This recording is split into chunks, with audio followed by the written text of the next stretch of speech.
नमस्कार, आज आपण इथे येरोडामध्ये आलो आहे. पुणे लोकसभा निवडणुकीबद्दल लोकांची प्रतिक्रिया काय आहे याबद्दल जाणून घेणार आहोत. नमस्कार सर. नमस्कार. तुम्हाला काय वाटतं ह्या वेळेस कोण येणार? यावेळेस काँग्रेस सरकार. कांग्रेसचं सरकारच व्यवस्थित वाटतं है ऐसा आम्हाला वाटतं. अभी तक का जो रिकॉर्ड है बीजेपी का वो हिसाब से उन्होंने जैसा काम करना चाहिए था वैसा किया नहीं है. मोदी सरकार आली तर काय सुधारणा होणार नाही.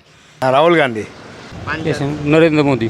पण महागाई कमी झाली पाहिजे. तर बेरोजगारी, महागाई, मुलांना कामं नाही, त्याच्यामुळे आम्हाला नको वाटतं मोदी. देशामध्ये कसं आहे आता सध्या म्हणजे महागाईचं एवढं बेकार संकट आहे की आपल्याला आता 10 वर्षानंतर पहिले जेवढी महागाई नव्हती ह्याच्यात तिप्पट महागाई झालेली आहे. काँग्रेसचं सरकारच व्यवस्थित वाटतं आहे असं आम्हाला वाटतं. गवर्नमेंट ने मिडिल क्लास का कोई भला नहीं किया है, तो मैं चाहता हूँ यदि अगली बार ये आवे तो मिडिल क्लास का ध्यान रखे. मोदी सारखे लूटमाराचे धंदे नाही करत. राहुल गांधी पंतप्रधान झाले पाहिजे.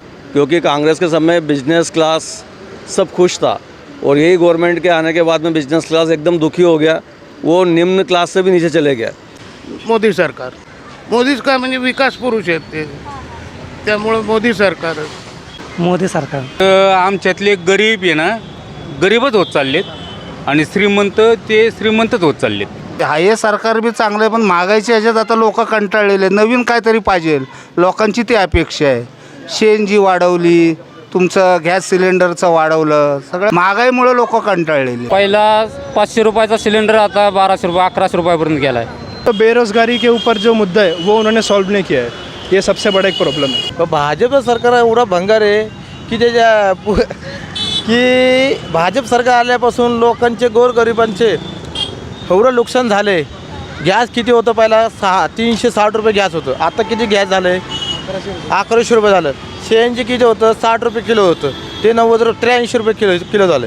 काय करणार सरकार, भाजपचं सरकारच खायचं काय आणि कमवायचं काय. मला काय वाटतं की ह्या वेळेस पुण्यामध्ये कोण निवडून येईल? लय फरक आहे ना. आता पहिल्या बघा 400 रुपयाला सिलेंडर होता, आता 1100 रुपयाला सिलेंडर झाला आहे. आता गॅस आमचा रिक्षाचा 50 रुपये होतं, तर आता किती झालं आहे 96 रुपये किलो झाला आहे.